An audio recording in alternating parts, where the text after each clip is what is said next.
It is time now for the final section of Part 1 of Lostbelt 6, Section 9, Norwich.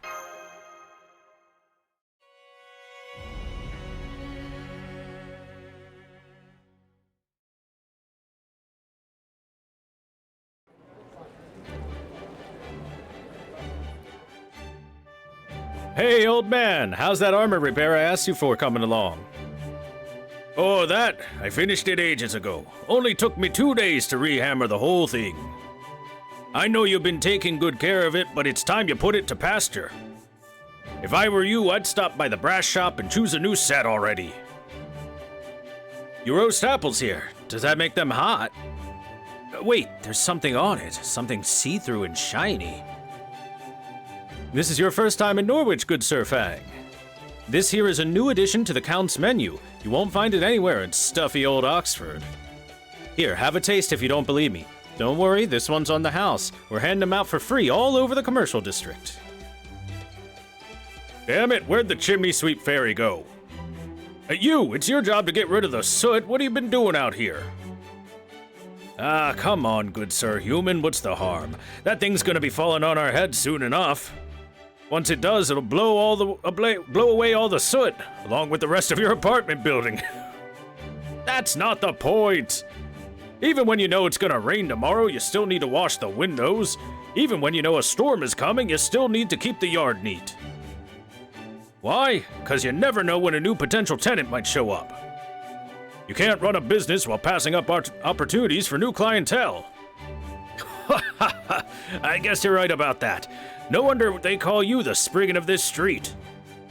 Guess there really is no beating a human when it comes to making money. Don't go dying on me, old man. This is all you guys got done yesterday?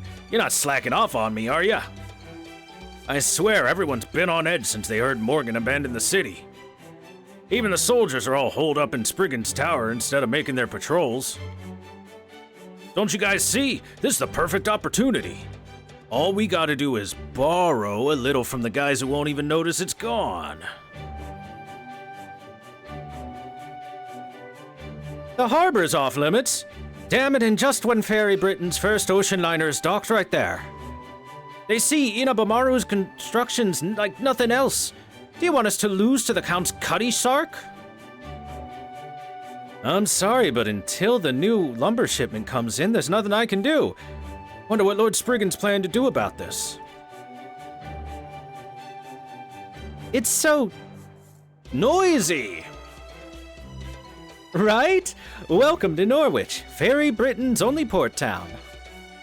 One of the laws passed during the era of the High Queen prohibited the construction of any new iron weapons. So for about 1900 years, there were no iron weapons made in Fairy Britain whatsoever. But Oberon, I thought that was you. You always do stand out.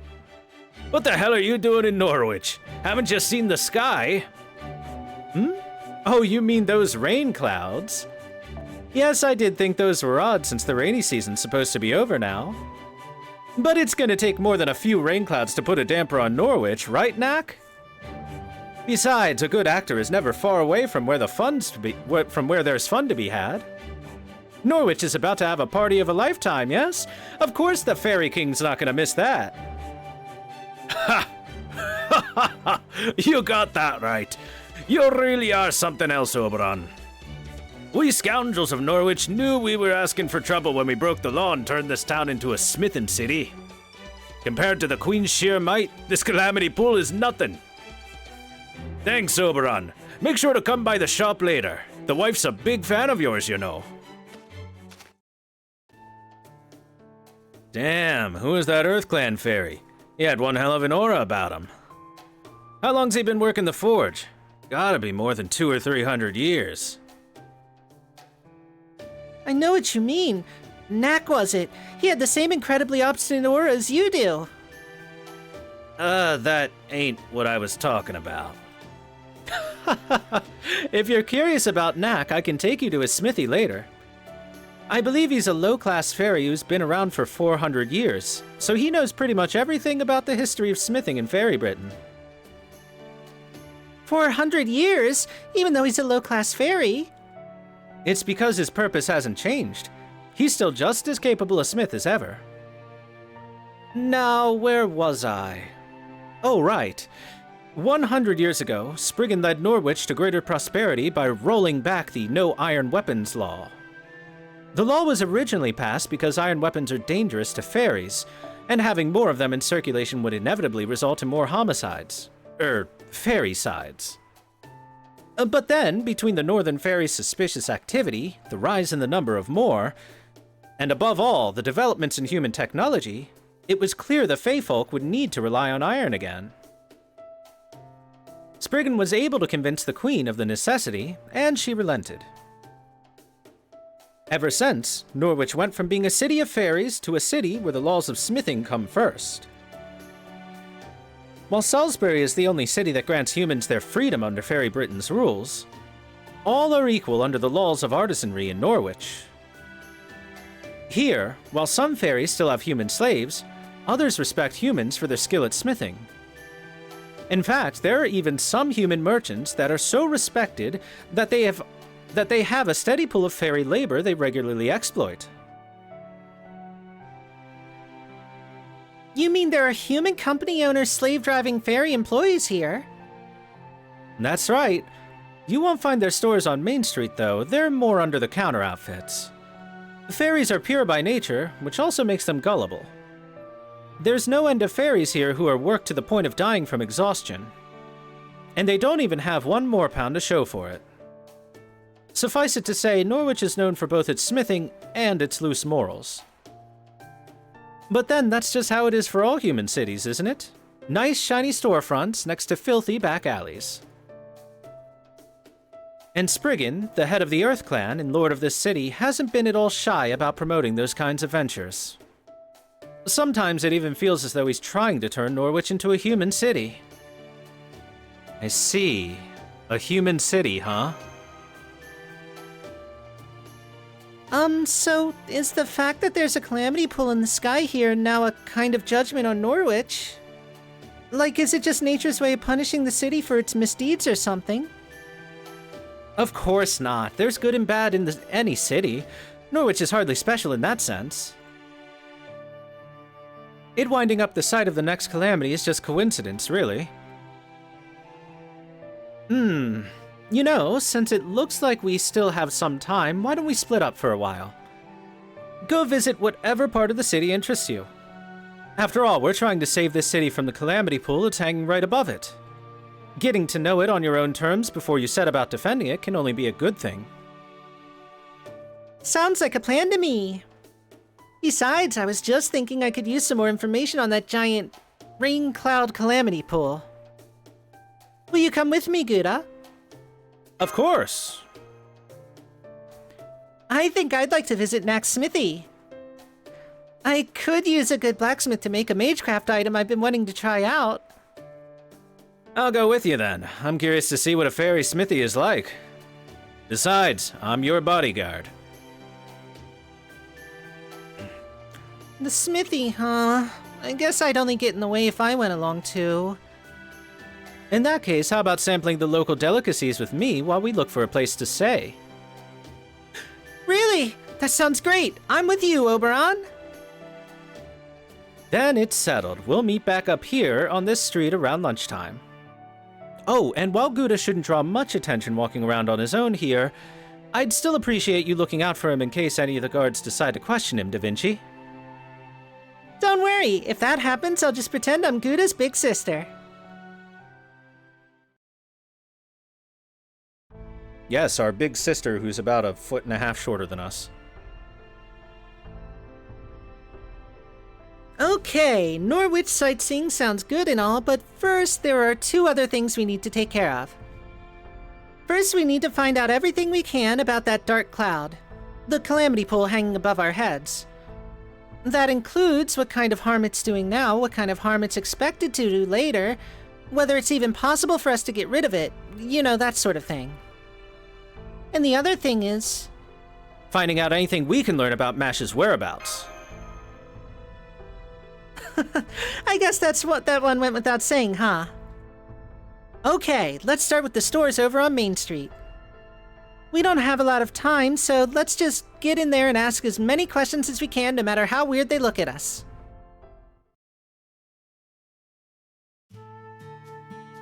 A human girl in black armor. I see humans in armor every day since the Round Table Army comes here to buy supplies. But I've never seen a girl with black armor among them. She does sound kind of familiar, though. But hey, never mind that. Now that you're here, why not buy some news about the Child of Prophecy? I've got a story about her battle with Gawain at the Western Ranch, and another about her battle with Tristan in Gloucester. They're both good, trust me, but if you want to know more, you'll have to cough up the more pounds. We know for sure the Child of Prophecy has shown up now. I bet she could even get rid of the Calamity Pool if she ever decides to come to Norwich. You want to know what kind of problems we've had since the Calamity Pool showed up? Ain't it obvious? The damn weather. It's dark, it's windy, and everybody's on edge. Even when you think it's finally gonna start raining, it never does. At first we were all afraid it was gonna rain more on us or something, but now everyone's just doing business as usual. Nobody has any idea what might happen if the Calamity Pool ever does come crashing down on us. And I can promise you, nobody's ever thought about how we might get rid of it. Morgan's always managed to do something about them when they've sprung up in the past. But since she declared she was gonna leave Norwich to its fate, we can't even count on that this time. Although, now that you mention it, it is strange. How did the Queen get rid of the Calamity Pools before? A human girl wearing black armor? Yes, of course I know about her. She's all the customers have been talking about. I don't know the details, but she's famous up in the north. Yeah, don't get in my face like that. You made me drop the fries. You really need to keep your servants under better control, miss. Oh, wait. Come to think of it, this was all the rage in Salisbury for a while, wasn't it? Buying a human from a ranch while they're still young and raising them like they're your adopted child. They say free-range humans that can grow up much better than ones from the ranch. Sorry, no, I'm human too, so I don't know anything more about the calamities than you do. I've never seen one before. They say a calamity shows up every 100 years, and every 1,000 years there's a great calamity. But we're well past the 2000th year of the Queen's era, right? So everyone in town's afraid it's finally gonna happen. My wife's so anxious about it she can't even help me out in the shop anymore. Every morning she blinds herself. Then when her eyes have healed the next morning, she does it again. Why don't we just leave Norwich if we're that scared? Believe me, I've considered it. But there's a reason we can't all just pick up and leave. Just between you and me? On second thought, never mind. I don't need Spriggan soldiers catching wind of this and breaking down my door. I'm sorry, but would you mind going somewhere else now? My wife is scared enough as it is.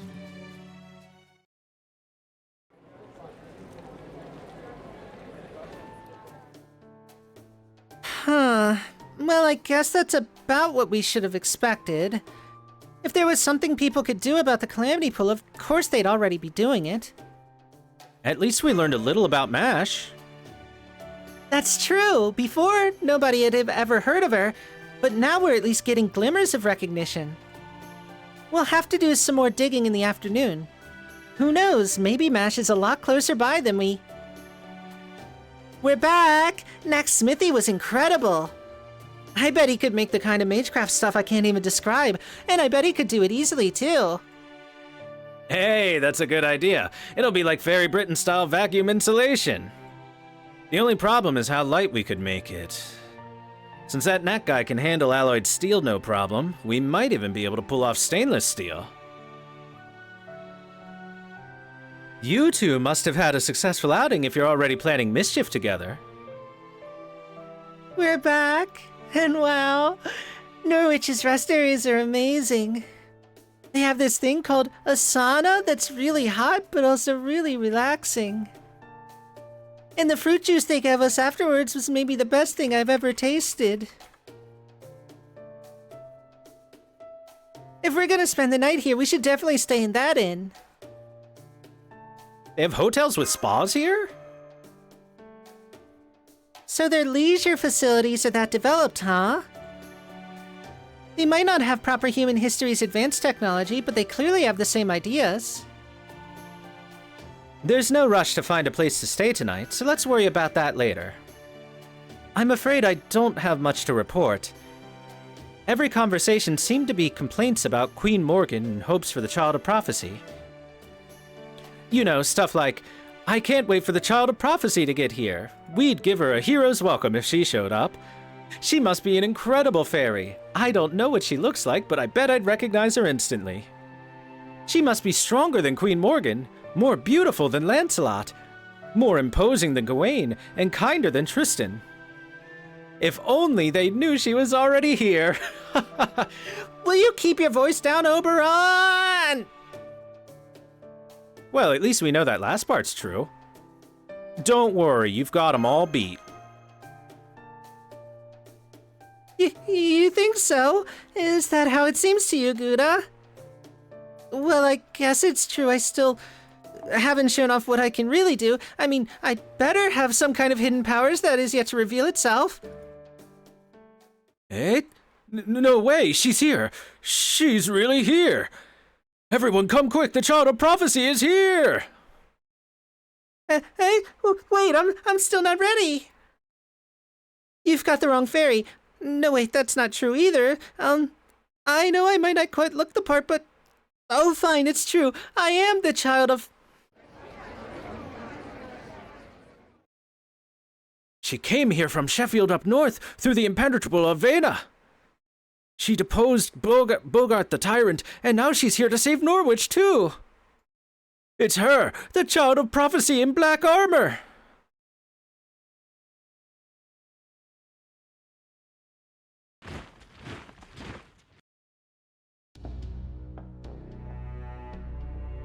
Good day, my beloved citizens of Norwich. Please, settle down if you would. I was planning to announce this at the bell tower with a more appropriate ceremony, but since you're all here now, I may as well take this moment to introduce you. Indeed, this is the very knight who defeated the three Tamlin at Sheffield, and who brought Bogart the Banished to justice. This is the Child of Prophecy, Tamlin Galahad. Just look at all that magical energy. It really is the Child of Prophecy. But why is she with you, Spriggan? Isn't the Child of Prophecy High Queen Morgan's enemy? It seems there's been a misunderstanding. Her Majesty's never once called for the Child of Prophecy's death. If any of you should find her, you are to invite her to Camelot as a proper guest. Those are the High Queen's own words delivered directly to myself and my fellow clan heads.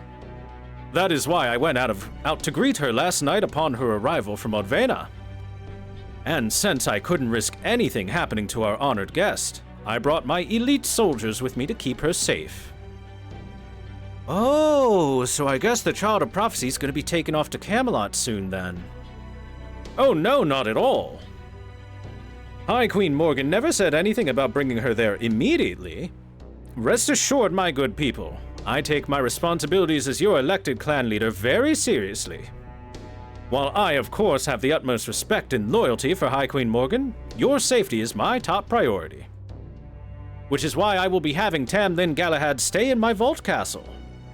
Rest assured, the Child of Prophecy has come to Norwich. We need fear the calamity no longer. So please, my good people, relax and go about your business as usual. If the High Queen should have any complaints, I shall take full responsibility.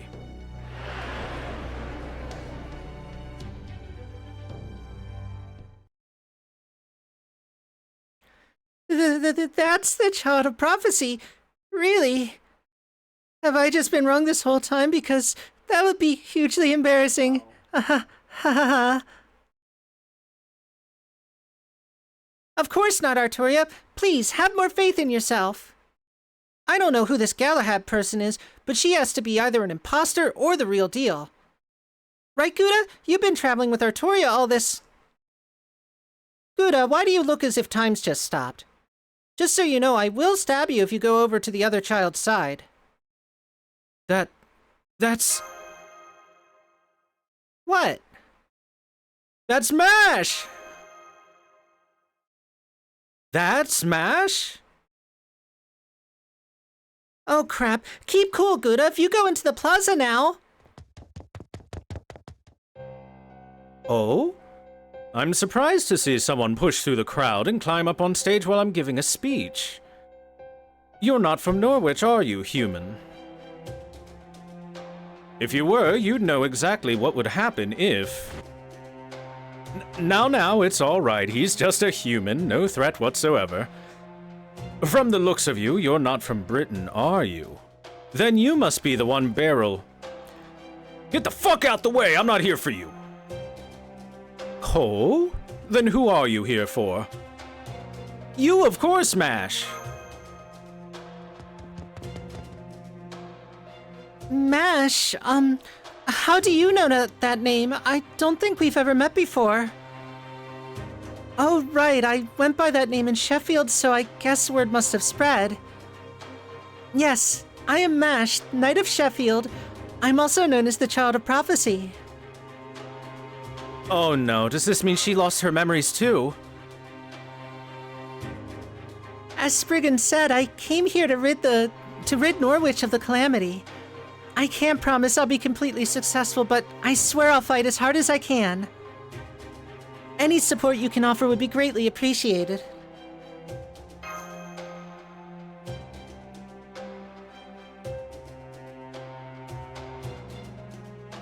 Wonderful! Just the sort of announcement I would expect to hear from the Child of Prophecy. My people should all be able to sleep much more easily tonight. Now then, we'd best be on our way. You can have him stand down now, guards. Yes, sir.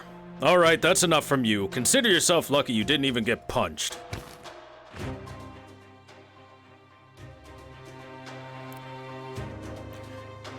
Wait, could I talk to him for just a little?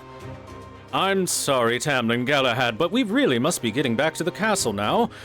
Here you are, a special carriage fit for the Child of Prophecy to... Oh? Why are you crying, my dear? Is something wrong?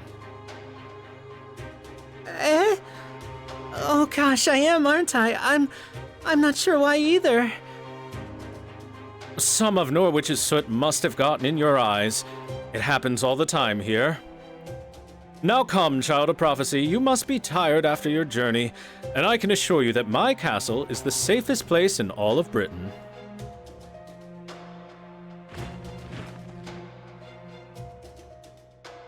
Guards, keep an eye on that human. If you see him going anywhere alone, bring him in. Rough him up if you want. Just don't kill him. That boy is one of the High Queen's guests too. Having him in our custody could give us more leverage.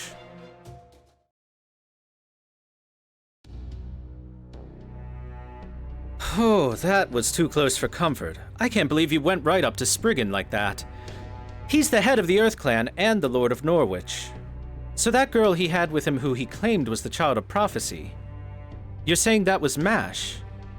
Nod. Absolutely. Even at this distance, I could tell it was her. Though I don't know why she's calling herself the Child of Prophecy or why she didn't react to Gouda. Wait, yes I do. It's the Nameless Woods. I managed to avoid losing my sense of self thanks to my unique memory capacity settings. But in Mash's case, there's a very high chance she suffered from the same temporary amnesia Gouda and Artoria had. But Gouda got his memory back pretty quickly, right? So why is the shield girl still missing hers? I'm not so sure. Maybe she ended up gaining some kind of powerful position before she could remember who she really is. Until I get a chance to examine her myself, I can't say anything for sure. Still, at least we know she's all right. Yes, that's very true, Gouda. I was pretty taken aback to see people call her the Child of Prophecy. But aside from that, the fact that she's alive and here in Norwich is the best news we could have hoped for. Yeah, Spriggan may have beaten us to the punch, but it also looks like he's giving her the royal treatment. So all we have to do is create an opportunity to talk to her, which should only be a matter of time. In the meantime, our current most pressing problem is... I know. Our unexpected company. You there, with the human. You're all suspected of criminal activity. Come with us. Try to resist and we'll execute sentence here and now. Spriggan soldiers! What do we do, everyone? Take them down, of course. Right, Gouda? Just incapacitate them so we can get away, please.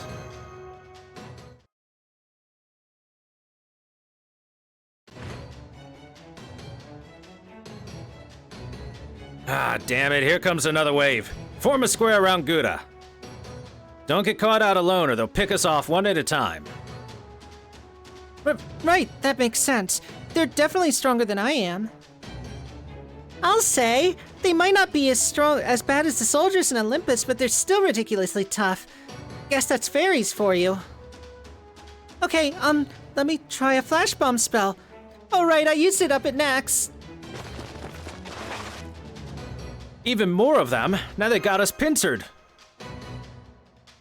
Good, those MPs must have heard the commotion. You there, cut off their escape route.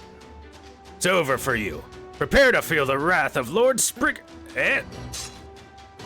You're right, it is over. For you. This area belongs to the Norwich Merchants Association. Lord Spriggan's private soldiers have no authority here. You are the ones breaking the law. Why, who do you humans think you are? What firm do you belong to, huh? We're part of a provisional military formed by every firm that was reinstated to help deal with the calamity pool. Our financier is the Count. Need I say more? You've got the Count backing you. Ah, damn it. Fine, we'll take our leave for now, but this isn't over, MP. Mark my words. It's great that they took their injured and left, but... Yeah, you guys are Norwich's soldiers too, right? Why'd you help us? We don't know why we were given these orders either. All we know is that you, and you... Me? And me? That's right. The Count asked us to extend you an invitation to his mansion. And any friend of the Count's is a friend of ours. We hope you'll pay him a visit if you have the time. He said he would like to give you all a special welcome as the true saviors of Norwich. And I can assure you, Count Pepperone is a man of his word. Eh? Count Pepperone?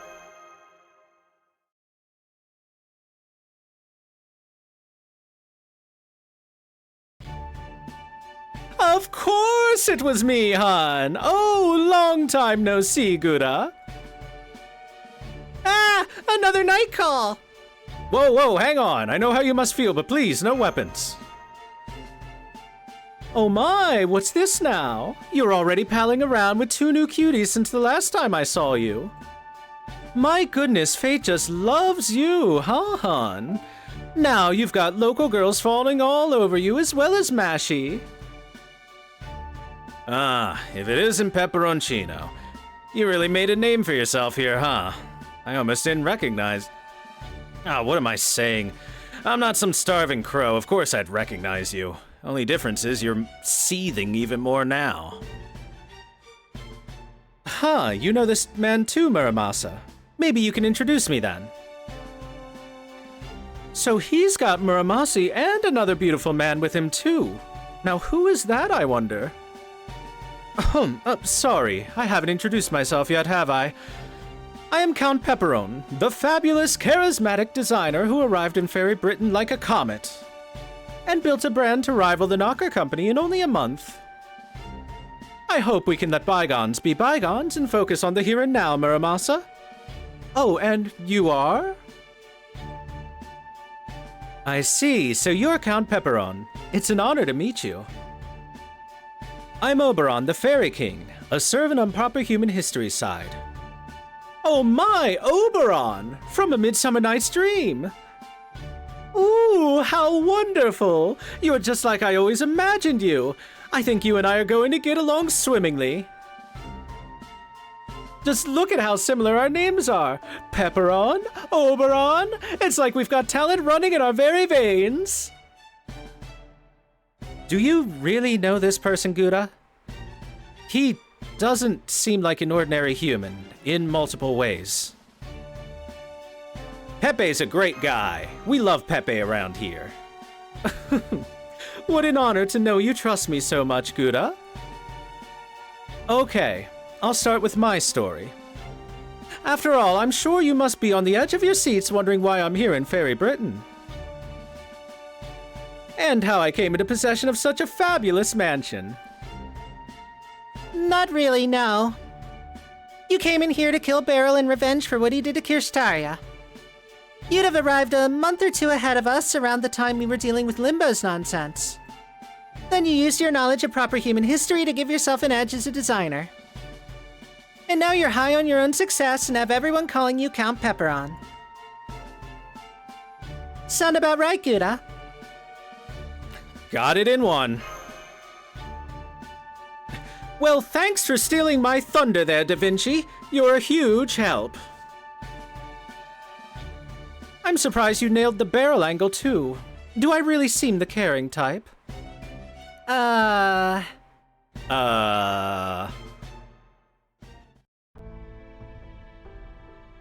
guess I do. I'm not quite sure how to feel about that.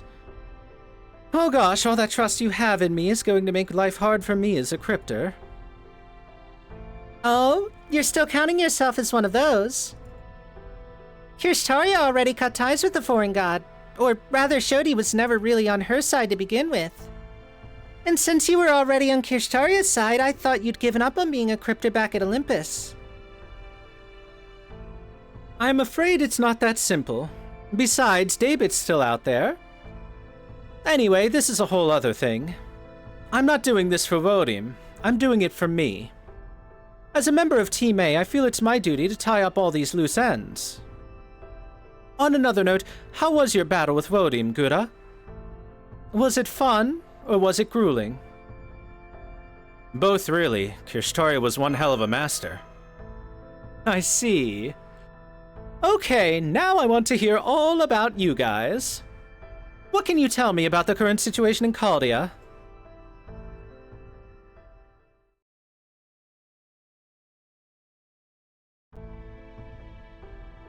I see, so there's another threat to the world besides the bleached earth phenomenon. And you came here to stop this collapse. Yes, that tracks. Not really the kind of thing you can just turn your back on. Sounds like things didn't go so well after you made land, though. So that's why Mashi isn't here with you. Gouda, Mash, and I all ended up taking different routes out of the Nameless Woods. Mash somehow ended up in the north, and some of the fairies think that she's the Child of Prophecy now. Do you know anything about how that happened, Count Pepperon? No, I don't. I didn't even know people thought Mashi was the Child of Prophecy until you told me. But I do know she's definitely not the Child of Prophecy. For one thing, she's not even a fairy. Exactly. The only real Child of Prophecy is Artoria, except no substitutes. I don't think you need to be that insistent about it, Gareth. No, she's right. You are the Child of Prophecy. You did come here with Gouda. I've heard Ainzel's prophecy, too. You've got the Staff of Selection, and you're traveling with a visitor from a foreign land. That right there says it all. You're this land's savior, no doubt about it. And if the fact that you matched the prophecy perfectly wasn't enough, there's also your soul's aura. That alone tells me everything I need to know. So chin up, Artoria. You're stronger than you think. Oh, thank you, Count Pepperon. That said, are you sure it's a good idea to talk about proper human history in front of Artoria and Gareth? Or does Caldia just not care about secrecy like they used to? I know, Gordy's definitely not going to be happy about this when he finds out. But our master insisted on at least coming clean about our objective. Oh my, how decent of you. But aren't you worried that might arouse suspicion? These fairies will think you're crazy if you go around talking about proper human history here, you know.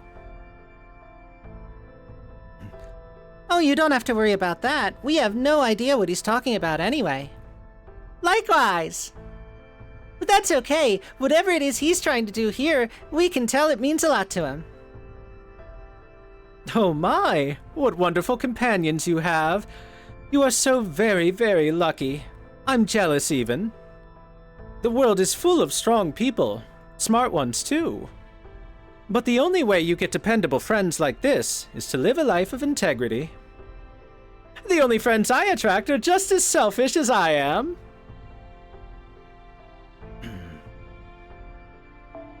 That's not true, Count. These soldiers who brought us here don't just respect you for your money, they genuinely trusted you.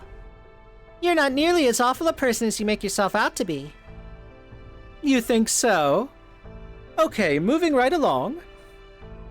Count, do you mind if I ask you something? Not at all, Han.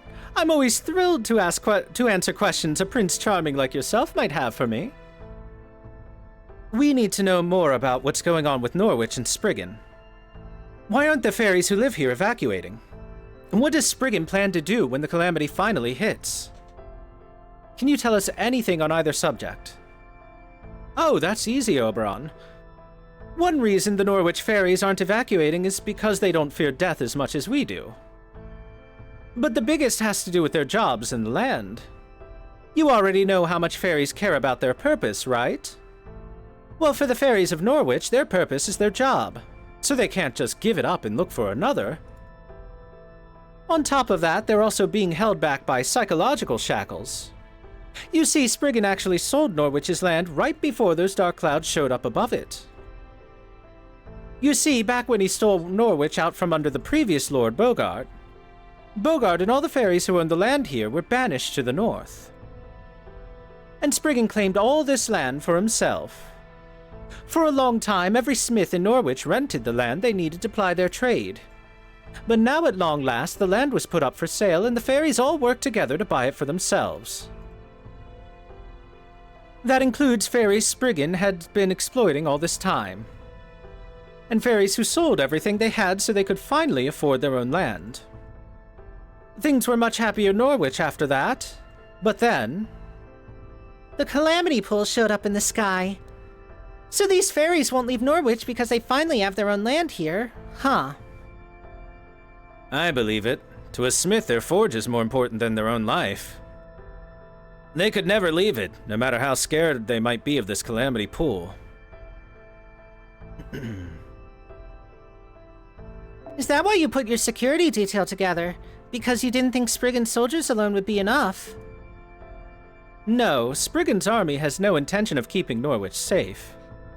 If anything, he wants the calamity to get here. I expect he'd like nothing better than if it got rid of all the fairies and buildings for him. I see, because he wants to nullify the contracts. Ah, now I get it. He's a land shark. That's right. It makes sense you'd have some experience with this sort of thing, huh, Muramasi? Spriggan never meant to give up his land. He knew the calamity would be coming. It's right there in the prophecy, after all, the part about disaster befalling a city of iron and soot. So first he sold the land to the fairies at a high price. And then, once the calamity comes and effectively leaves all Norwich vacant, he'll buy it back for a steal. Norwich's inheritance tax is stupidly expensive. The next generation fairies could never hope to pay it. This way, Spriggan gets both the money for the land and the rights to redevelop it however he likes. 2 birds, 1 stone, and he doesn't even have to throw it himself. The only other place you'd find a fairy that devious is proper human history. Are you kidding? That's even more horrible than anything any fairy in proper human history's ever done. I knew Spriggan was shameless, but I had no idea he was that awful. So that's why the fairies here are still living their lives as usual. No, it's not that. They don't even have any other choice. After all, if they left here, they'd be broke and unable to pay next year's existence tax. I knew it was strange. Why were there still fairies who cared about the well-being of their human servants here? The calamity will kill humans too. But now I see. Those fairies probably want to run away, but they can't bring themselves to actually do it. Hold on. You said that Spriggan has no intention of keeping Norwich safe, right? So then what if he tries to do something to Mash? Oh, you don't have to worry about her. She had as much magical energy as a Tam Lin. There's no way Spriggan could do anything to stop her. At best, he can just stall her by entertaining her in his castle. No, the real problem is, we no longer have any way to see her again. Right. If Spriggan only cares about saving his own inner circle, he'd never let the Child of Prophecy leave the castle. The second he let her talk to the fairies in town, Mash would figure out what's really going on. I guess that means we'll just have to sneak into Spriggan's castle then. I wouldn't recommend that. Spriggan's castle is the most heavily guarded place in all of Britain. It's commonly known as the Vault Castle, and it's like Spriggan's antisocial personality come to architectural life. If they hole up in there, not even a Tam Lin would have an easy time breaking her out. I know there's nothing you can do about it now, but you really shouldn't have let Mashy go with him. The only way we'll be able to see her again now is if she leaves the castle of her own accord.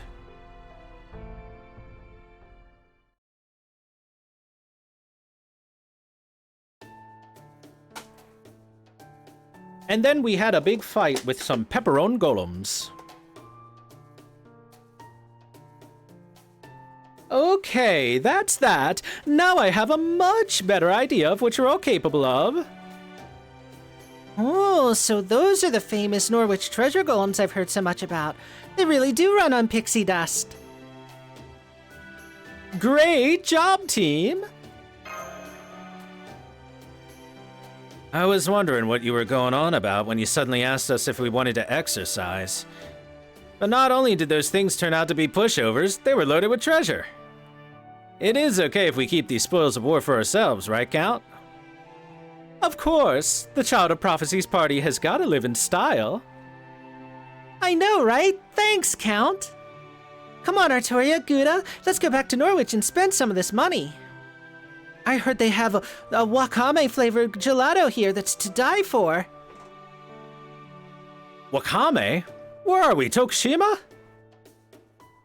Well, I guess it makes sense a port time would use seaweed in its cuisine. I think I'll pass for now, or at least until Muramasa taste tests it for me. Huh? Wakame-flavored sweets? What, do they sprinkle sugar on seaweed or something? I mean, I ain't gonna turn it down. I'd just rather have plain old gelato.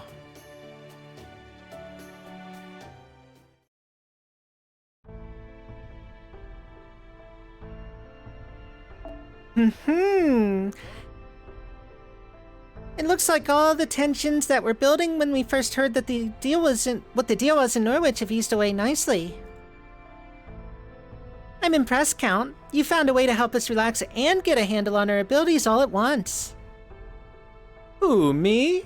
Why, I was just pawning off some grunt work. You guys saved me the trouble of taking out those golems myself.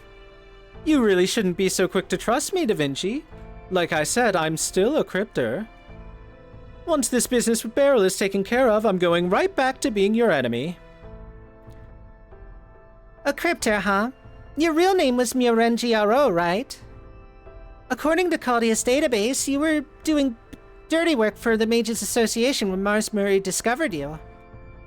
Then he assigned you to Caldia after transferring you to the Astromancy department. That all lines up with what you told us in India too, but that's as far back as your record goes. Since you helped us out both in India and Olympus, and it looks like you're going to help us out here too, would it be too presumptuous to say I consider you an ally and I'd love to know what really makes you tick? Oh wow, that really hit me like a bolt of lightning, hon. You really are a genius to come up with a line like that. Really? Was it that good? I never hit on anyone before, so that's good to know. Oh yes, darling, it was simply wonderful. After all, you said it for me, not for Caldia. All right. It's not a very fun story, but if you really want to hear it, well, how can I refuse now? So, you want to know what happened back when I still went by Myorenjiaro? You want to know what kind of person I really am? Well, you probably have a good idea already from the kind of work I did for the clock tower.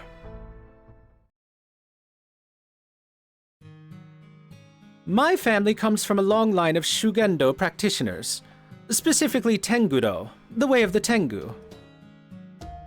It's a sect of Shugendo whose ultimate goal is to have its practitioners, referred to as fallen or corrupted Tengu, arrive in hell. I was good enough at it that everyone used to fawn over me. But, well, me being me, it's no surprise that they eventually decided to expel me. So once my family stopped being my family, I tied up a few loose ends and put Japan behind me. By which you mean? I killed my entire family and the sect, yes. So there's no one alive who knows your backstory. That would explain why there weren't any records of it. So why did you do that anyway? Can't it just be because I thought it was for the best? The Myorenji family was a single generation of Hojutsushi. Our founder managed to form a connection at Sanat Kumara on Mount Kurama after he fell to Tengudo. But his descendants weren't so lucky. They had to undergo long, intensive training so that turned their bodies superhuman without the power of Sanat Kumara. In some ways, it was similar to how Muramasa lived. You practically kill yourself trying to come up with a special circuit.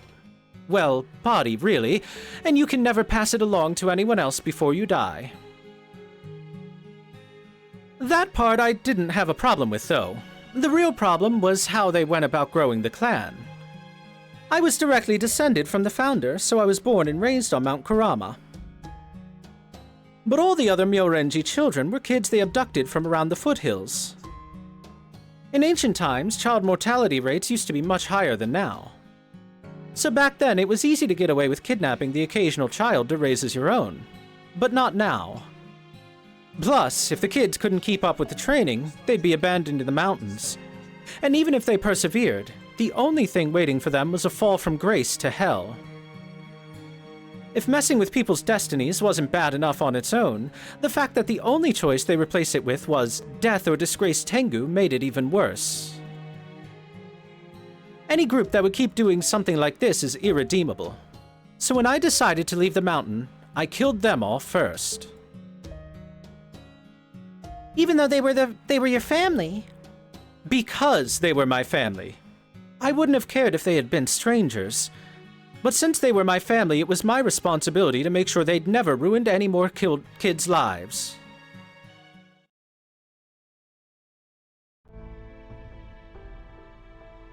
I'm very sentimental, but I'm even more of a neat freak. That's why I chose to make a clean break with my family instead of sticking with them. Basically, I'm a no-good scumbag who'd rather keep things neat and tidy than honor my crypto obligations. That's probably why I've been helping you guys too. Well, aren't you convinced? Yeah, it turns out you're much stronger than I'd have given you credit for.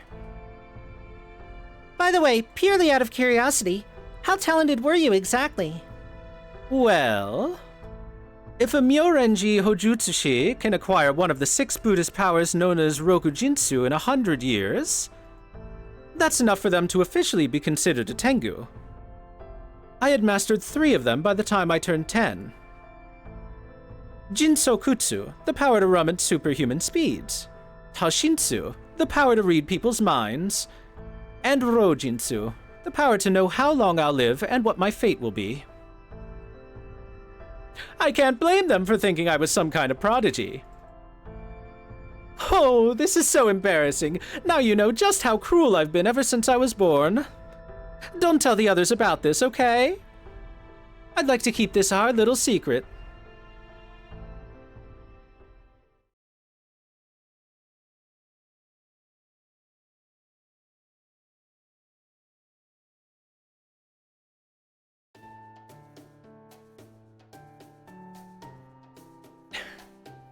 Man, I'm so glad Count Pepperon is a gourmand. That was the first full-course meal I've eaten in... I've gotten to eat in 26 days since we first got to Fairy Britain. It was a great mix of both Italian and Japanese food, wasn't it? Yeah, Arturia and Garrett didn't know what to make of it at first, but it didn't take them long to see the appeal. Too bad Oberon didn't join us, though. Come to think of it, I don't know if I've ever seen him eat. Anyway, it's getting pretty late. I know we have a lot to do and a lot to think about, but for now, we should make sure we're well rested for tomorrow. We can split up into 2 teams in the morning, and by then, it should be pretty clear whether we ought to focus on scouting out Spriggan's Vault Castle or on investigating the Calamity Pool. Okay, good night, Gouda. Take advantage of the private room the Count gave you to get plenty of rest, okay?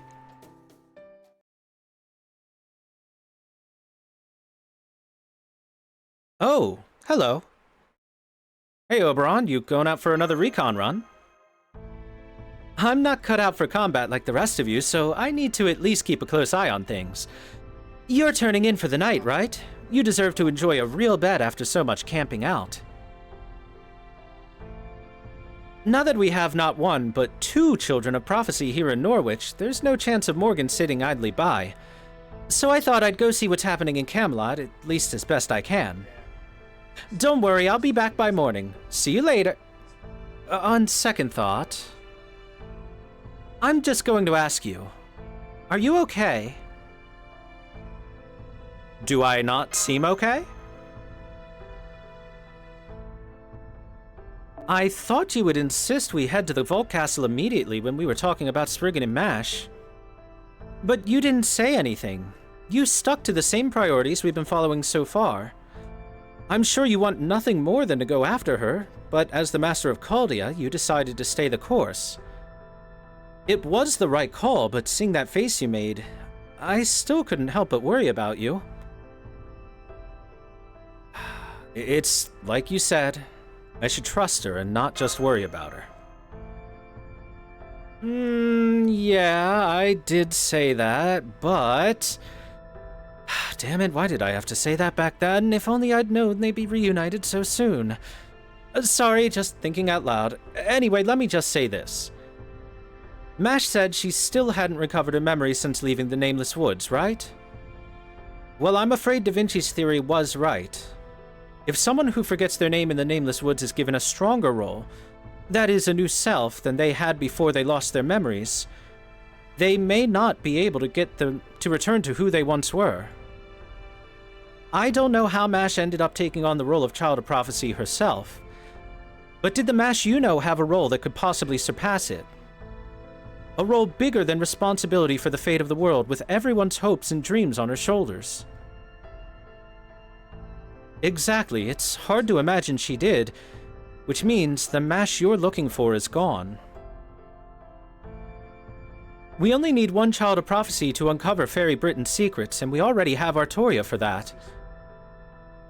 So I have to ask, do you still need to concern yourself with Mash? Even though she might never remember you or go back to being the Mash you knew.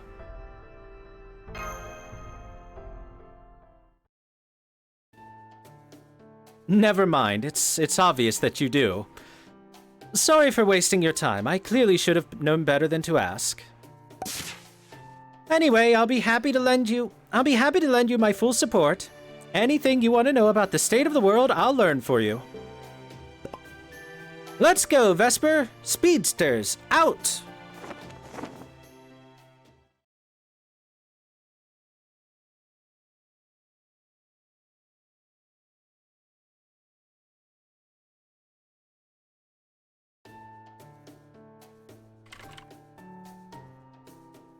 Good morning, honey buns. Everyone sleep well? Absolutely. The Ritz has nothing on this place. Right? Believe me, I have very high standards about my interior design choices. But what's this Ritz place you're talking about? I've had so much going on, I don't think I've even heard of it. Okay now, before we have breakfast, there's something important we should talk about. For my part, I wanted to ask you guys something about Norwich's security.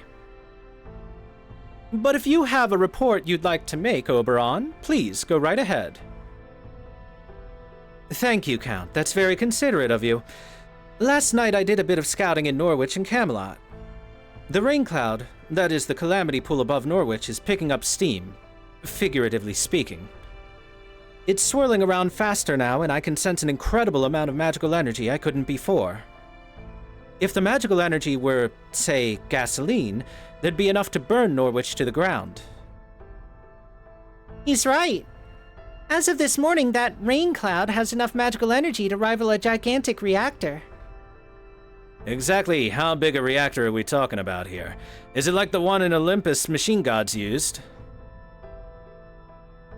No, but it does contain enough energy to power all of Caldia for 2 months. That's enough for a singularity repair ray shift. Wow, you Caldians really are something else, huh? I can't believe you go through that much magical energy in only 2 months. Anyway, suffice to say, the situation in Norwich is much worse today than it was yesterday. All the townspeople are on edge too. As for Camelot, fortunately there was nothing major to report. Their only troop deployment, that was a squad of about 20 soldiers sent to hunt more. No sign of any large-scale deployments. Let's see, the only other noteworthy thing I saw was the Queen sitting in an empty throne room all night.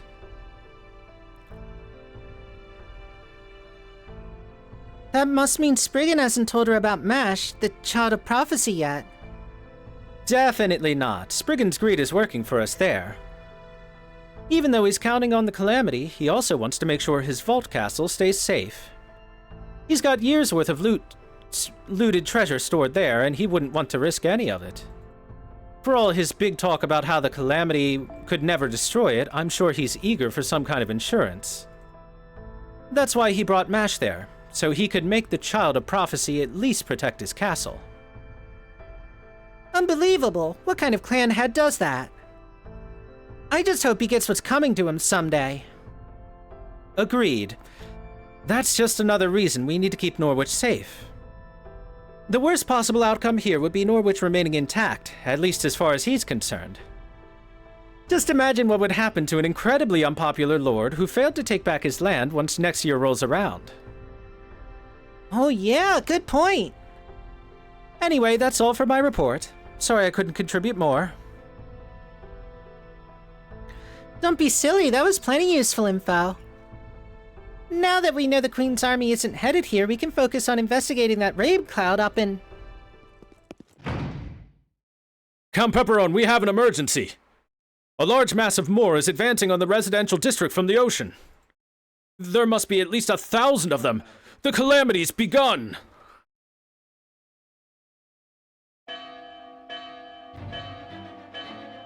Those of you with homes, stay inside them. Don't come outside or the Moor will get you. Those of you without homes, run for the shelter, hurry! Damn it, there's no end to them. Where are they all coming from? Ah, stay back! Get away from me!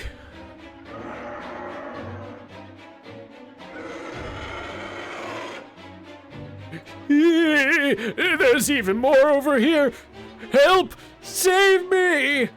No, no, no, no, no, no! Please, just let me go! Just let me... What are you doing? It hurts! It hurts!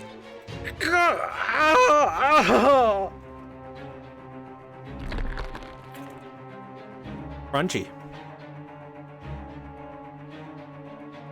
What the hell? Did that Moor just eat a fairy and grow? I've never heard of anything like that before.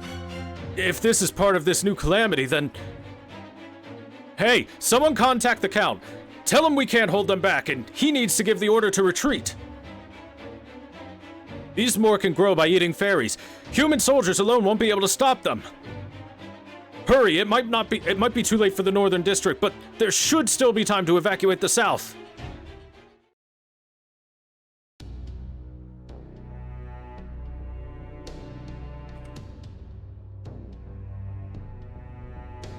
That's the whole message from the captain. Please, Count. We need to evacuate now. I see. And here I thought we'd have a little more time. Ah, c'est la vie, non? These things always seem to happen when you most desperately want them not to. Count? Don't worry, I haven't lost my mind. There's no point in telling people to evacuate the city. Spriggan soldiers have shut the gates, remember? They want the local fairies dead. No, just take them to the shelter we set up instead. That includes the MP fairies as well. In the meantime, I would like you human soldiers to keep the civilians safe and to hold back the more coming in from the harbor as best you can. Remember, the people's safety comes first. That includes all of you. Whatever you do, do not try to fight the more yourselves. But somebody has to defeat them or the shelter will be... Yes, I know, which is where these people will come in. Right, Child of Prophecy and Company? Right, we can handle this. Oh, then you really are the Child of Prophecy. You look a little more ordinary than I expected, but I like it. Thank you for being honest. Hold on, are we sure about this? These are more we're talking about. There's no way fairies can beat them. I can't even imagine how we'd win. I think we should retreat for now and assess the situation. Oh, I'm surprised to hear that from you, Gareth. You're usually so brave. Yes, the Moor may be fairies' natural predators, but that doesn't mean we're helpless against them. Artoria will have Muramasa and Da Vinci backing her up, and Gouda has his summons. I'd say that's enough to fend at least some of them off.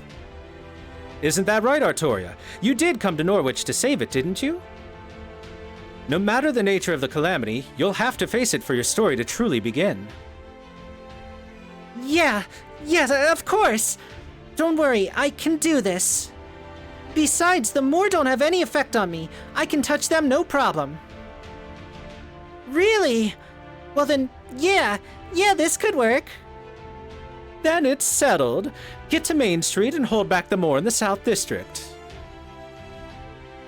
I would go with you too, but I need to stay here so I can command and supervise. If you can just hold them back for an hour, I can get everyone in the South District to safety. Got it. Let's go, Artoria.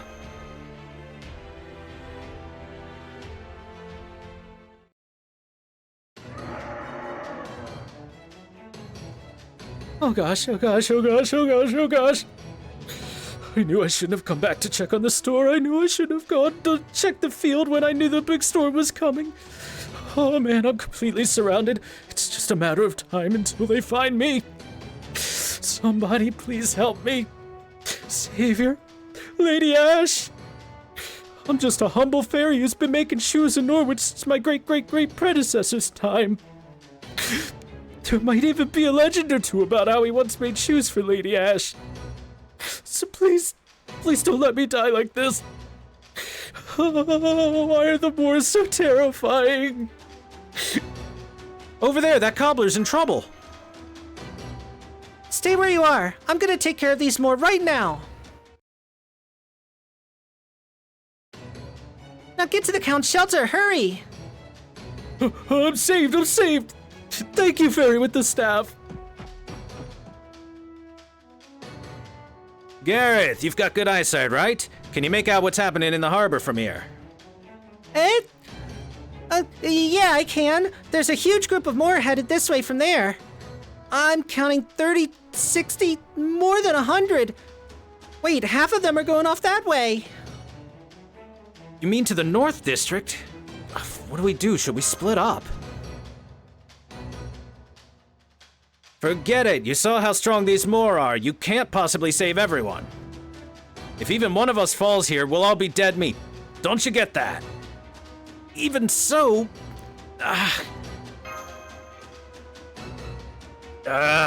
you really don't know when to give up, do you? Alright, fine. Use a command spell on me. It might put me out of commission once this is over, but with a power-up, I ought to be able to hold my ground on my own for at least a while. It's not how I choose to finish this job, but it's a damn sight better than all of us biting it because you can't make up your mind. Huh? Hang on, you can't just... Don't worry, there's no need for that. Take a look at that dust cloud over in the north. It's the other child of prophecy, the one in black armor. She just jumped down from the castle's bell tower and is tearing into the moor.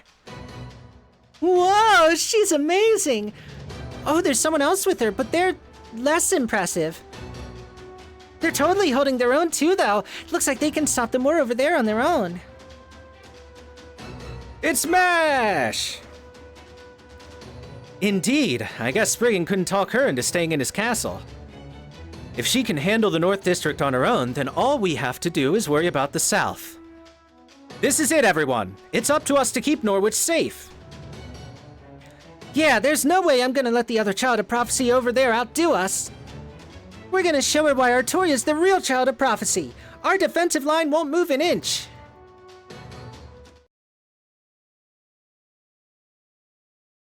Defense! Defense! How many is that? And how many of these things are there anyway? I stopped counting after 50. How's things going over there? I'm starting to feel pretty worn out myself. I can keep going. Gouda, hang in there, deep breaths. You've been overusing your mystic codes. You literally can't convert any more of your life force into magical energy. Stand back and take a break, and make sure you use a vitality ampoule right away. Understood.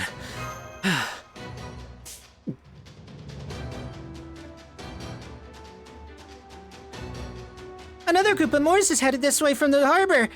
No way, there are hundreds. No more. We can't keep this up. How are we on time, Da Vinci? We're all good there. It's been exactly 1 hour, and all the locals have made it out. Come on, it's time for us to head to the shelter, too. Wait, those aren't Moors. They're fairies. All the fairies that have been hiding out indoors. Why are they coming this way? It'd be safer if they stayed inside. What is that? Gareth, is there something in the harbor?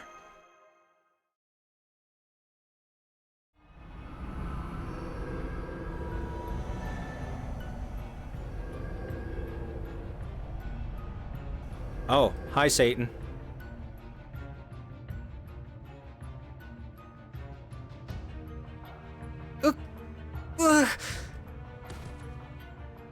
Gareth! It's okay, she's not hurt. She's just sick from looking directly at that thing. It looks like that thing induces some kind of mental aberration in fairies. Now all the fairies that were hiding in the harbor district are running this way, scared out of their minds. Crap, that's not nearly enough room for all of them in the shelter. Never mind the shelter. If that thing makes land, it'll destroy the whole city. You mean it moves? No, right, of course it moves. How else would it show up in the first place? Does that mean this thing is the Calamity? And if it is, then what about the rain cloud? Questions can wait, Da Vinci. Artoria, Gouda, what do you want to do? I know I said we should abandon the north side earlier, but that's no longer an option. We can either stay here and disappear along with Norwich, or we can save our own skins. It's one or the other. Which'll it be? Not too late to make our escape. Remember, your job is to get rid of the Calamity. Protecting Norwich is just a bonus. Keep that in mind when you make your choice. Even I know. I can tell we can't beat that thing right now. I know how you feel, but we have to run. We can't possibly beat that thing right now. Once we pull back, we can work on figuring out a weakness. It's not your fault that Norwich is going to be destroyed. There's nothing anyone can do about it. I know. There's no way we can defeat. Artoria, what are you looking at?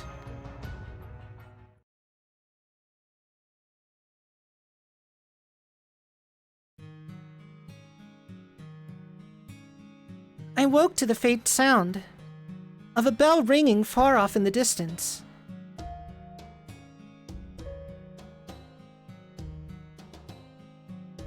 I had a bad feeling about what was to come the moment I woke up in my warm bed. The Calamity is probably going to come today. This happens every time I wake to the sound of a bell. a storm appears without any warning. Just like what happened in Tintagel. My everyday life ended on what began as a normal day, just like any other. Oh man, I really don't know if I can do this. I've come a long way with everyone's help, but this is still beyond me. I can't do this. I'm not strong. I'm not ready. I still don't feel as though I can actually save Britain. Every time I wake up, I think about sneaking away and leaving all this behind. But I'm the child of prophecy. That's what everyone who raised me is counting on me to be. They believed in me so much that they'd sacrifice their own lives to send me on my way. So I have to at least try. I have to overcome my timid nature. Honestly, I couldn't care less about all the other things. But betraying that star is the one thing I can never ever do.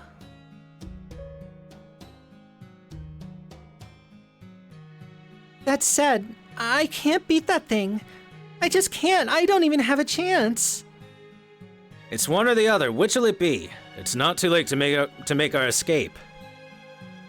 Everyone's saying it's okay for me to run away.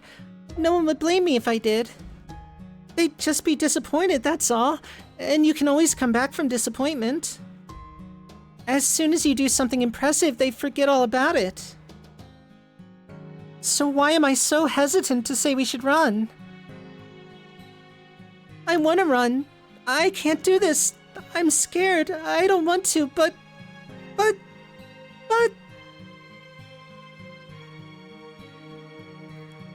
Turning to the side, I saw Gouda looking up at that thing with the same expression I wore. He's just like me. He's been given an impossible task. He's been sent out to a battlefield even though he can't fight on his own. But he can't say no, so he's just standing there saying nothing. So then I'll have to just say it for him. I'll be the one to say it's okay to run. Yeah, that's right. I'll make this choice for him.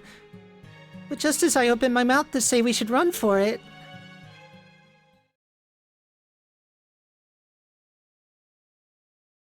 I see her. A shining star pushing her way through the crowd into the heart of the disaster. I see the other child of prophecy, swallowing her fears, and running straight at that thing with fierce determination. And I see life return to Gouda's eyes as he watches her go.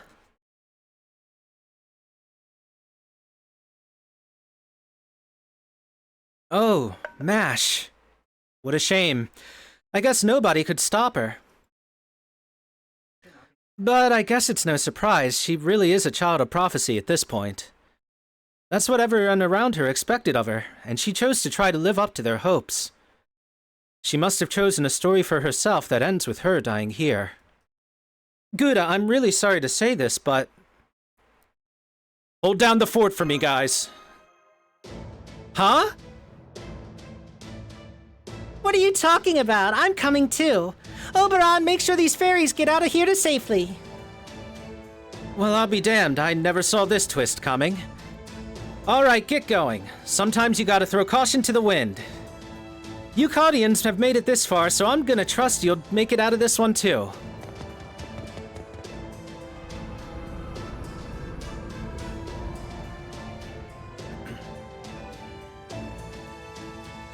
This giant's going to fall in the harbor. That's one hell of a way to attack. Is it trying to prostrate itself or something? Still, crude as it might be, it'll definitely be strong enough to blow the whole harbor away. Any questions, Gouda? Where's Mash? She's already on the pier with her round shield released. She's gonna try and stop that thing all by herself, but even she can't hold that thing back on her own. As Caldia's technical advisor, my official advice is, if you head back now, you can still make it out of here alive, Gouda. Well then, have you got a good reason to ignore that advice?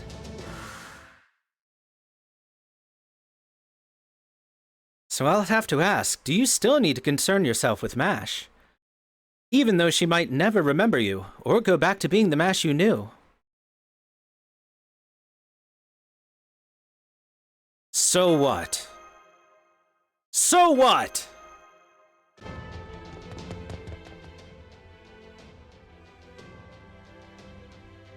Now then, let's return to the girl's story just for a little bit. Just do what I say and the other clan heads will never need to know about you. I can even keep you safe from the Queen's prying eyes. Spriggan did his best to convince her to stay inside, but she was having none of it. As soon as she learned the Moor had arrived, she chose to leave, though not through the heavily guarded exit on the ground floor. Instead, she leaped from the bell tower in the castle keep, all the way down to Norwich without any hesitation. Such daring, such bravery, such couragery! Wait, what's couragery? I got a little carried away, forget that bit. Anyway, upon landing in Norwich, the girl drew most of the Moor attention away from the local fairies, giving them a chance to escape. Now, there was just the big guy from the sea, the cursed hand of Redacted, rising up from the ocean. Even the girl couldn't help but flinch upon seeing it, but on hearing the fairy's screams, she found her nerve once more. She ran for the harbor as fast as she could to face down the monster on the pier.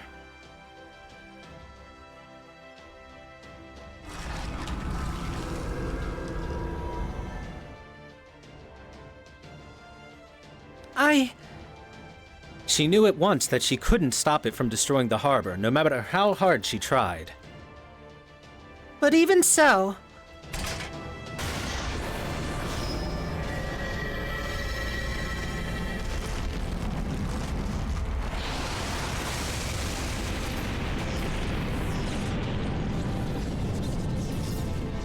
Even so, she could still absorb some of the impact. Even if the whole harbor was crushed, she might still be able to save some of its residents. That hope was enough for her to release her shield. But then she saw something unbelievable. It's him! The human she had met at the town square yesterday came running into the harbor.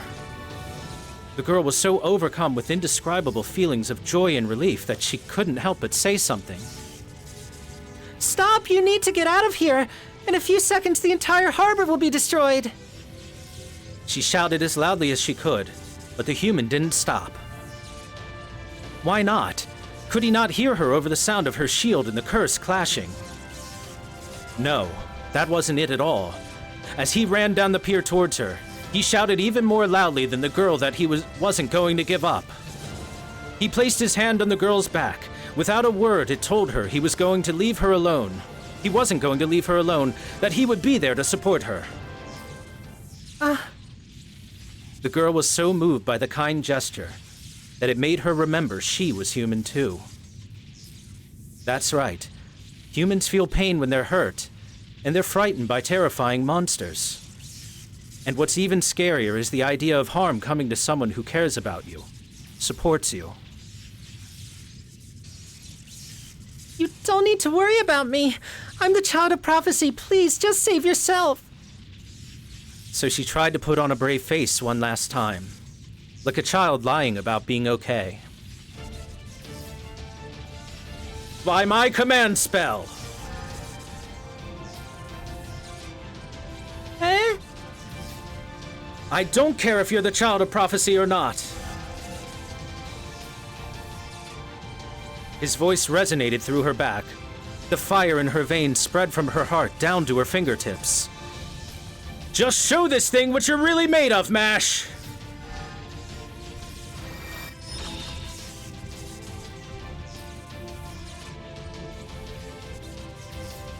This is how a prophecy is defied.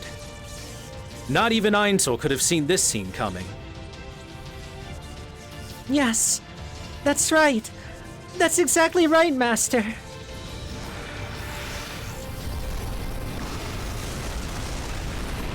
The white walls of Camelot repelled the curse's hands.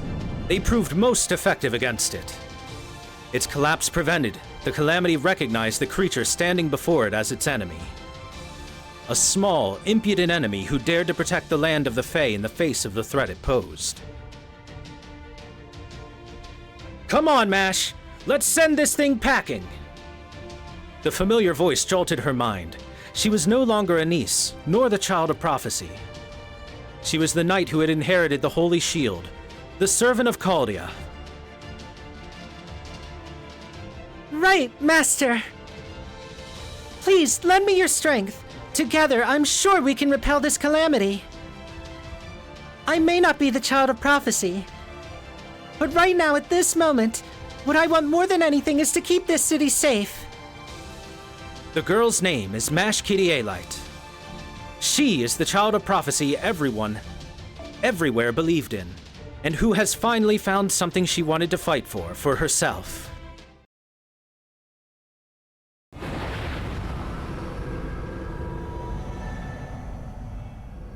No way. The calamity is disappearing. We did it. We really did it, Senpai. I can't believe it. We actually defeated the calamity.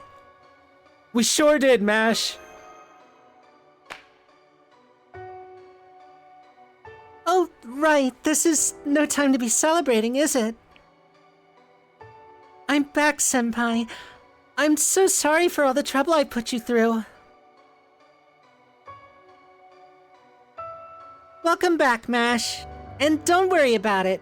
We're just glad to see you again. And safe, too. We have a lot of catching up to do, but that can wait until later. First, I want to introduce you to a local who's been helping us out. Well, she's really part of the team at this point. Oh, there she is! Hey, over here!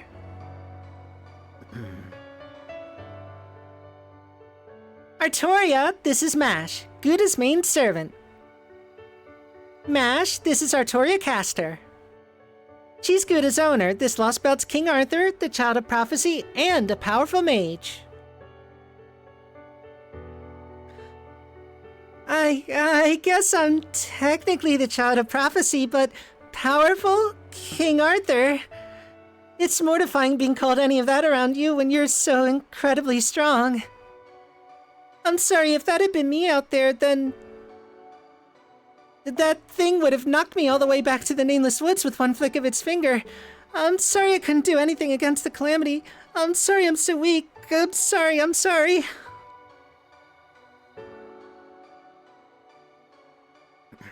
So, your name's Artoria, and you're the real Child of Prophecy. No, not at all. If anything, I'm the one who should be apologizing for calling myself the Child of Prophecy, even though I didn't know about you at the time, and I don't know how I can make it up to you, but hang on, what was that about you owning Senpai? I'm still struggling to make sense of that, and wait, I just realized it must be a ploy to hide that Senpai from Claudia, and... Oh, you're teasing me, Da Vinci. Now there's two Adorkables. And now they're friends. That was fast. Did you do that on purpose, Da Vinci? Ah, just look at them hitting it off. I had a feeling they would get along well despite their differences, and it looks like I was right. Anyway, that takes care of two of our major objectives, expelling the calamity and reuniting with Mash. But there's still one important thing we have left to do here in Norwich. That's right, the Bell of Pilgrimage. I think we've earned the right to ring it after coming this far, correct? I don't know. I mean, I didn't actually do anything.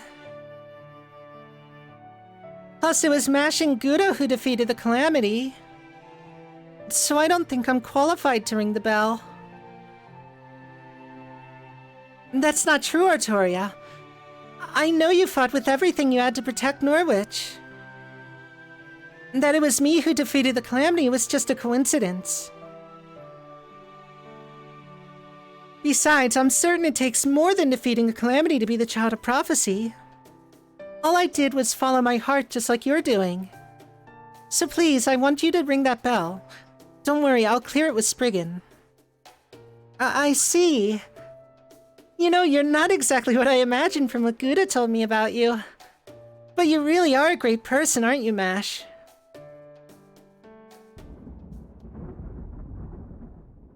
Come to think of it, that calamity pool is still here. Oh yeah, that's weird. Why is that big rain cloud still here even though we got rid of the calam?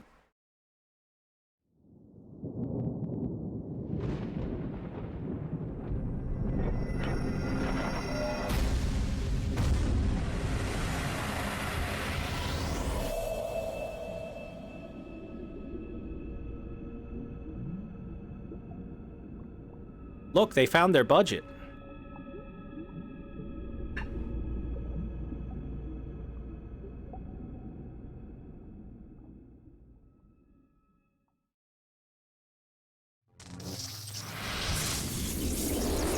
Look out!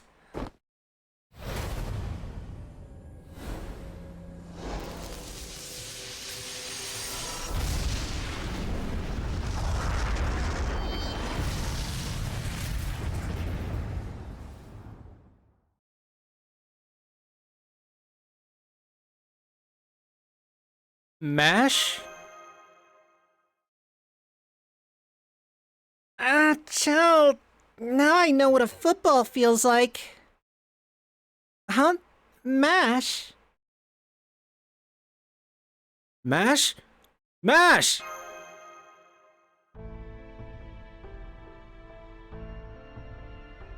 What, didn't you see? She disappeared after knocking you guys out of the way. That was Morgan's water mirror. She usually just uses it against calamities. I don't know why you guys were just standing around when you could see it right there. Man, you humans from other worlds aren't big on caution, are you? Or is that just how you were taught? Oh well, either way, my job is still the same. Come on, Gouda, get your ass off the ground already. Mash is safe, she's just not here anymore. The water mirror is a teleportation spell, so she's somewhere else in Britain right now. Don't worry, you two will see each other again. I'll be super pissed if you don't. Oh, I think this is Habitrod, isn't it? Yep. But if you're going to make that happen, you need to stand up straight like a proper groom for your bride and do what needs to be done. Who are you? Well, at least you've got spirit. I'd say you just barely pass. Nice to meet you, people of Caldia. I'm Habitrot. You can think of me as, let's say, Mash's manager. I'm a little fairy with a big heart, and I'm ready to help you on your journey at no cost to you. But only until you and Mash are reunited, mind you. Anyway, now that we're in the same figurative boat, you better be grateful I'm sticking around.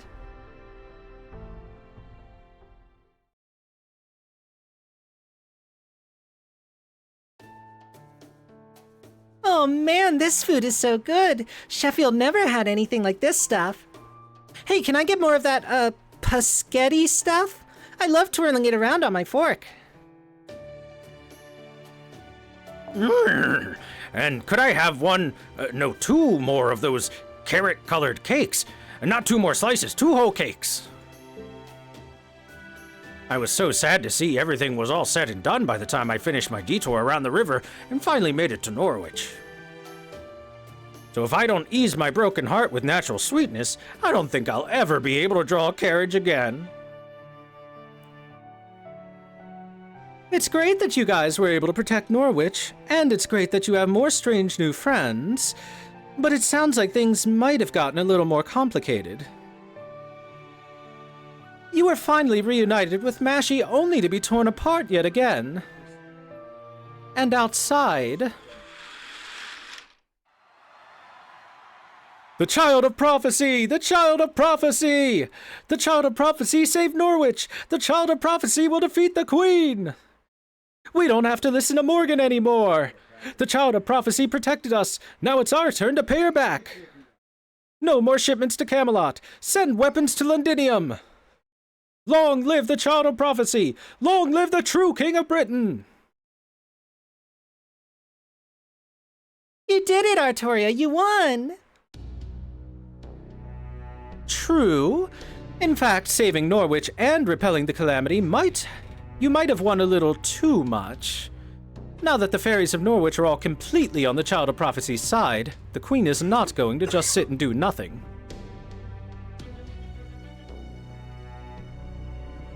So, she's gonna start sending her army after us, huh?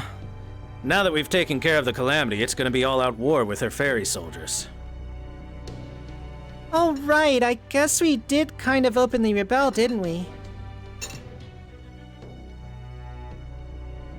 I'm also worried about Mash and where Morgan's water mirror might have taken her.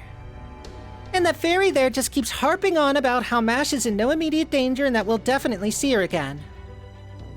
Well, yeah, that's all the guarantees you're gonna get from this little old Habanyan, since it's all I know for sure. But I will say that you shouldn't run yourselves ragged looking all over Britain for her right now. Like they say, good things come to those who wait, and joyful evenings may follow sorrowful mornings. You're just full of sayings, ain't you, Habanyan? At any rate, it's not a good idea to go outside without a plan right now. If you're not careful, you could unwittingly end up inciting these fairies further down the path of rebellion. The smartest course of action would be to wait until nighttime and sneak out of Norwich quietly. Assuming you have somewhere else to go, of course. Maybe we should go back to Salisbury for now. No, I don't think that's a good idea. Regardless of how we pulled it off, we succeeded at repelling the Calamity and saving Norwich. We can't let the opportunities this victory provides us go to waste. Really, it's a miracle we even have them. Opportunities, I mean. I didn't mention this before because it would have been demotivating, but the prophecy originally not only said that the Calamity would be banished, but that Norwich would be destroyed.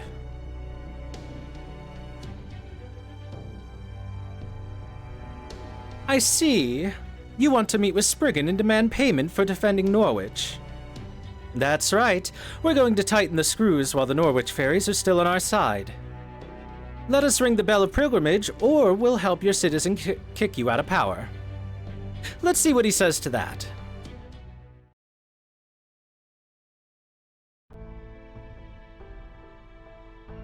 But of course, how could I say no to the saviors of Norwich?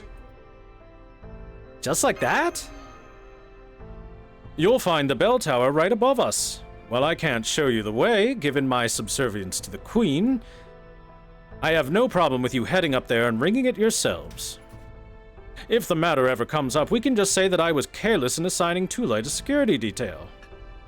If it ever came up and you confirmed that version of events, I'd be very appreciative. You heard the man. He must be downright terrified of his citizens revolting on him. Come on, Artoria, let's go ring that bell and be done with this place. Artoria? I'm sorry, I can't do it. Ringing Norwich's bell would mean declaring war on Queen Morgan, and I'm just not ready to do that yet. Besides, I'm not the one who saved Norwich. Mash is.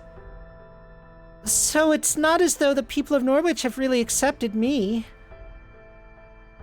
Oh, I see. Waiting for just the right time, I can certainly respect that.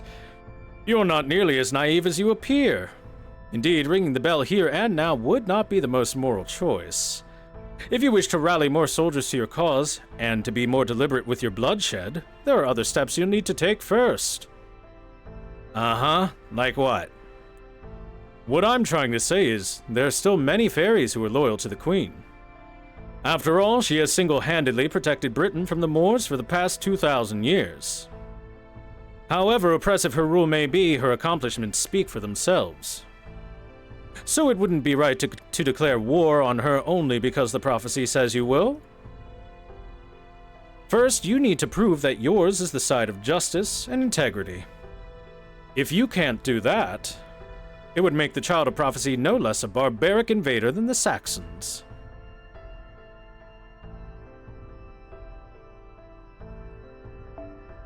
So you're saying we should send out a letter explaining our intentions and condemning the Queen for her failures before ringing any bells? That's right. If you were to write such a letter, I would be happy to deliver it to Her Majesty myself. But fortunately, there's also no need for one just yet. As it happens, I just spoke with the Queen, and she said, in recognition of the Child of Prophecy and the foreign visitor's defense of Norwich, notwithstanding the role of luck in your success, I am willing to grant them an audience. I shall treat them as guests who have accomplished a rare and unusual feat, Should they wish to speak on any particular subject, I will hear them on this occasion.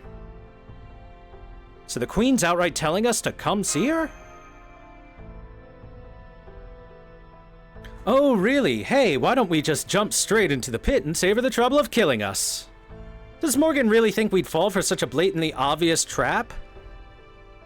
I assure you this is no trap. Ruthless though she is, the Queen does believe in the importance of decorum. If she says she is prepared to welcome you as guests, then you can trust that no harm will come to you. As our supreme monarch, her every word carries a great deal of weight. If it didn't, she could never have united all 6 clans under her rule. Now I see. We can't start a war against her without declaring it first. And the Queen can't kill the Child of Prophecy without a damn good reason. Especially now that she's gone and saved Norwich. Politically speaking, she's got to prove the justice of her rule just as we got to prove the opposite. Which means it all comes down to what each side has to say. Sounds like it's worth taking her up on this invitation. I agree with Muramasa. Besides, I really want to know more about the Queen herself. So far, all we really know about her is about Morgan is her name. I'd like to speak with her directly so I can find out what she's thinking and what it is she really wants. That said, if we're going, well, we'll of course need assurance that we'll be able to leave safely too. So she'll need to promise that our truce will remain in place for a while even if the meeting doesn't go all that well. Naturally. In fact, she's already promised as much. It's all in this letter, which my fellow clan heads have also received copies of. What do you think, Gouda? If our safety's guaranteed, we should definitely go give her a piece of our mind.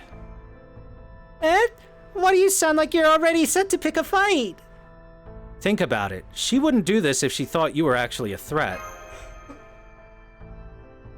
Oh, so that's why you're so upset. Okay, let's do it. Honestly, I'm pretty pissed off too. What the hell does she mean, notwithstanding the role of luck in your success? There was no luck involved. Mash and I both worked super hard to save this town. I see.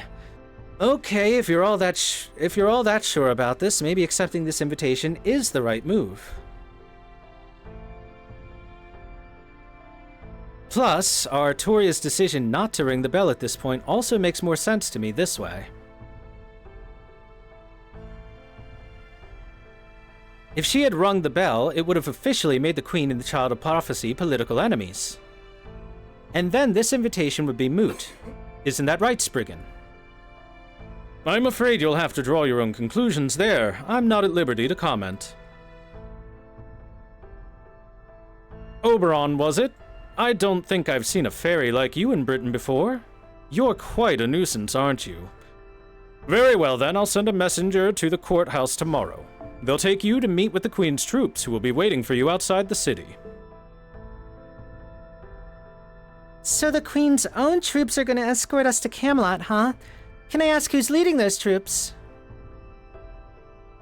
Of course. You'll be escorted by the 1st Royal Knightmore Extermination Brigade, led by Captain Gawain. That's right. Tamlin Gawain herself will provide you all with safe passage to Camelot.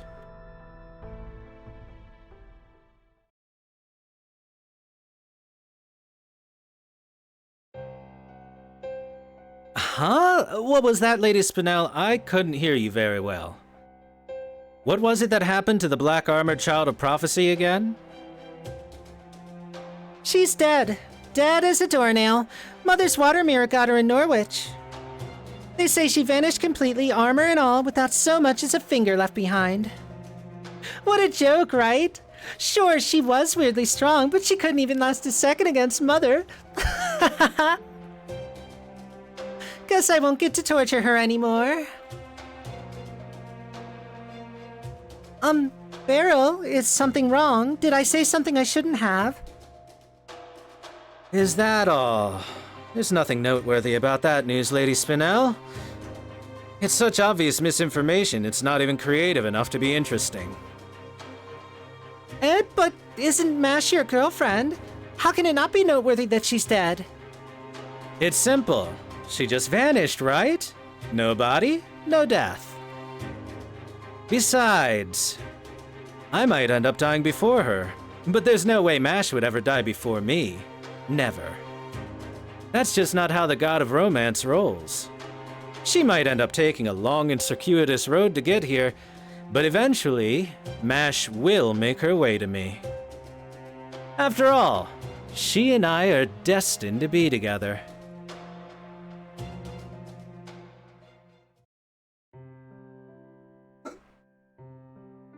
And there we have it, everyone. That is all of Act 1 of Lostbelt 6. What happened to Mash? Where has she been sent to, according to what Habitrot has told us? Will Mash find her way back into the greasy, disgusting clutches of Barrel Gut? Will we get to actively beat the shit out of Barrel Gut like everyone has decided they wanted to do since the moment they've seen that bastard? Will Fairy Knight Gawain truly give us safe passage, and will Morgan honor her decision to give us an audience without any sort of trap? And will Artoria be a true child of prophecy? All those questions and more will be answered from June 20th onward as of this recording, when that eventually releases. So look forward to me doing voice acting for that in the future. I will give it a couple of days after June 20th for people to get some time to play a little bit of it and read it themselves. As I have already technically read this on JP, will kind of be zooming through it and then just do the same thing here where we go through the story like this. Unless, of course, anyone says that they'd rather see the battles, but I think the story's way more cooler than the battles. Either way, look forward to that coming next week. And thanks everybody for watching this. I hope you enjoyed the voice acting.